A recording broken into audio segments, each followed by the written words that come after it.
Shortly after Super Bowl 47, I did a video on this channel discussing and debating whether or not, in my opinion, Joe Flacco was an elite NFL quarterback.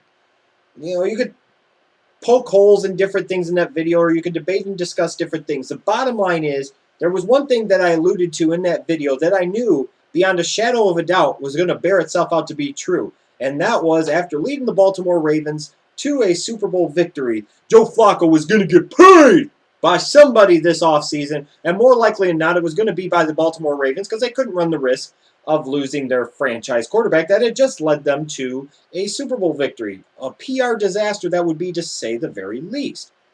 And ultimately, we found out that Joe Flacco did indeed end up getting paid, and paid a lot, by the Baltimore Ravens. The reports have been a 6-year contract with a total value of $120.6 million. There's been a lot of buzz, a lot of uproar, a lot of people getting upset about the fact that a quarterback like Joe Flacco with no 4,000-yard passing seasons and he's not even an elite quarterback, and he's getting paid more than anybody in the league. $120 million for a guy like him is ridiculous. Well, in theory, yes. $120 million for a guy like Joe Flacco, in theory, would be ridiculous. And I would agree. There's a fundamental problem with a guy like Joe Flacco being the highest paid player in the league just because his contract comes due after somebody like a Drew Brees, or after somebody like a Tom Brady, or after somebody like a Peyton Manning, or whatever the case might be. But that's the name of the game, and that's the way things work.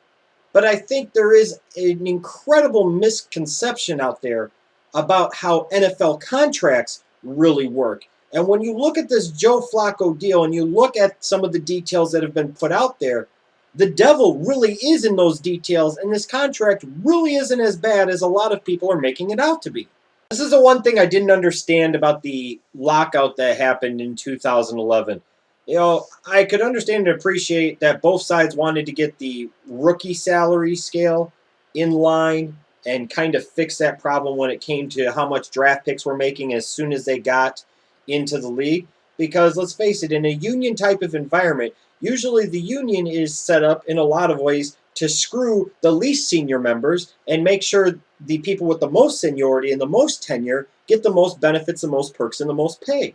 But it was like, in a lot of ways, the NFL, in the way the union had it collectively bargained with the league and the owners, it was almost in reverse. Like, the rookies were getting all the guaranteed money and all the shit up front before they've ever done anything, and screw the people that had the tenure and the seniority. But what I really don't like is when you look at Major League Baseball, you look at the NBA, those contracts are guaranteed money, dollar for dollar. And I think a lot of times, even though some teams don't learn their lessons, some teams do, it forces you to pay attention to what the hell you're doing. And you would hope in a lot of cases makes teams prioritize where, when, and how they spend their money. Because they know if they sign somebody, let's say, if you take a player in the NBA or Major League Baseball, you could see a 6-year, $120.6 million contract. But if an NBA team or a Major League Baseball team offers that contract to a player, every single dollar is guaranteed. Unless there's some type of opt-out for the player or the other. You get what I'm saying. But the bottom line is, in general, with certain exceptions, every dollar is guaranteed. So if you offer a player 6 years and $120.6 million in the NBA or in Major League Baseball, and they agree to those terms and they sign that contract, you're going to end up paying them $120.6 million over the course of that 6-year contract. But in the NFL, a lot of times I see fans, and even disappointingly, some people that are writers that should know better, that focus too much on the big number of 6 years and $120.6 million. That's not what NFL contracts are about. NFL contracts are about guaranteed money first and foremost. That's, quite frankly, the only number that ever really ends up mattering. And that's why you see so many contracts that end up getting restructured, because you've got both sides trying to protect themselves in some ways. The player and the agent are trying to sit there and get as much guaranteed money as they possibly can in the front end of that deal, to where you get to the tail end of the deal and it has so many ridiculous numbers and options and roster bonuses and etc. attached to it. It gives teams an out, but it doesn't really protect the players either. And when you look at this Joe Flacco deal, you look at salary cap figures and you look at the yearly breakdown and how much Flacco's contract will mean to the salary cap, excuse me, and you look at the amount of guaranteed money he has, it's a 6-year contract in theory for, in theory, $120.6 million. But only $52 million of that money is rock solid guaranteed, reportedly anyways. So if Flacco went out, let's say, and played a couple of games and he got hurt and he tried to come back, he got benched, whatever, out of this contract, he would be guaranteed $52 million, period. That's what his guarantee would be. That's what he's guaranteed to make, is $52 million. Not 120.6, 52. That's the most important figure in terms of from the side of the players and the agents. They want that upfront money. Included in that $52 million is a $29 million signing bonus, reportedly. I think it's a $17 million option bonus in 2014. I think it's a $5 or $7 million option bonus in 2015. That's where a lot of that guaranteed money is tied up into. But you also look at the cap figures. In year one, the cap figure for Flacco, his base salary is only going to be like $1 million because so much of his money is tied up in signing bonus that his cap figure is only like $6.8 million.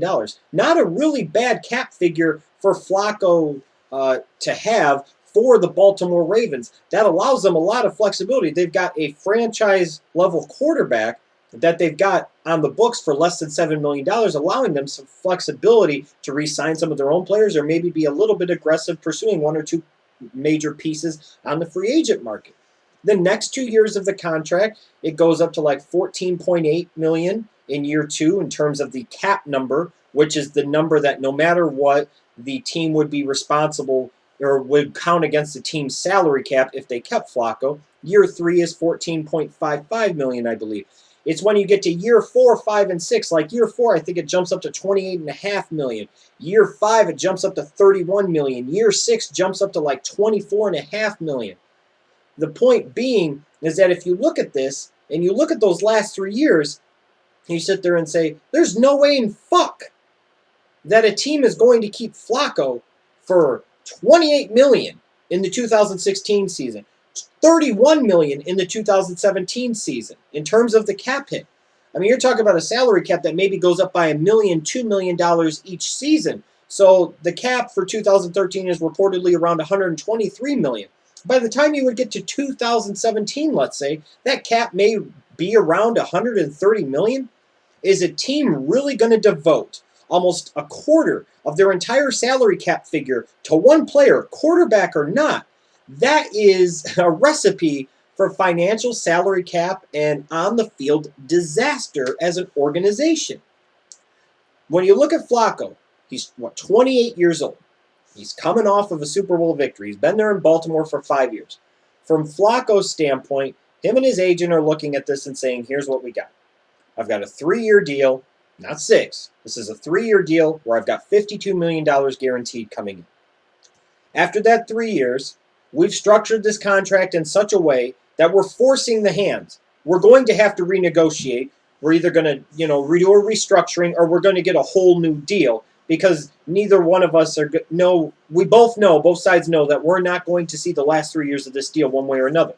By that time, Flacco will be 31. He'll be in that position with a few more years, maybe where he's put up 4,000 yard and 30 touchdown seasons, that he might be able to command more of an elite quarterback salary. And he might want one last really big payday before he gets too old to be able to command it. And at 31 years of age, he would very well be able to do that. Now, for the Baltimore Ravens, they've basically structured this not as a 6-year, $120.6 million contract. They know that they're never going to let Flacco see all 6 years of that the way it's currently constructed. That's why they've constructed it that way. This is all about 2013, 14, and 15. They have given him $52 million over 3 years. That's what this contract really is. It's a little over $17 million a year. It still might be a bit high in your eyes, yes, and maybe it is. But it's not over $20 million a season like it's being made out to looking at the big picture. So the Ravens are looking at this and saying, hey, you know what? Flacco's shown us some flashes, and we still have some things that concern us. We'll give him 3 years. We'll pay him this. We'll avoid the PR disaster of letting him go. but we're not locking too much up into him. This is still a relatively reasonable rate to pay, and in today's NFL marketplace, a franchise quarterback. So if he goes and makes that $52 million over the next 3 years, and we get to the end of the 2015 season, and we decide we don't want to invest any more money in Joe Flacco, sure, we release him, and we might take a little bit of a cap hit here, here, or here, but you're not, in a situation where you have to invest any more in him. So it could be, this is a contract that works for both sides. Flacco gets $52 million over the next 3 years. No matter what, it's a lot of effing money. The Baltimore Ravens look at it and say, we've got our franchise quarterback locked up through the 2015 season. We know that no matter what, at a relatively friendly cap number of $6.8 million in year one, reportedly, $14.8 million in year two, and $14.55 million in year three. So that allows them to have their franchise quarterback in place while potentially being able to go out into free agency or after they've drafted people and these people come up where they need to be taken care of, and they can still have a nice quality team assembled around their franchise quarterback. It's a deal that works for Flacco's side. It's a deal that works for the Baltimore Ravens side. So am I going to sit here and get all into hysterics about this contract? No, because I actually think it was a very prudent and smart decision for both parties involved. It's not a 6-year, $120.6 million contract. Just keep that in mind. We're talking about the NFL. We're talking about cap figures and guaranteed money. This is nothing more than a 3-year, $52 million contract. And one way or another, Joe Flacco will not be under this same exact contract come the end of the 2015 season. I can promise you that, if nothing else.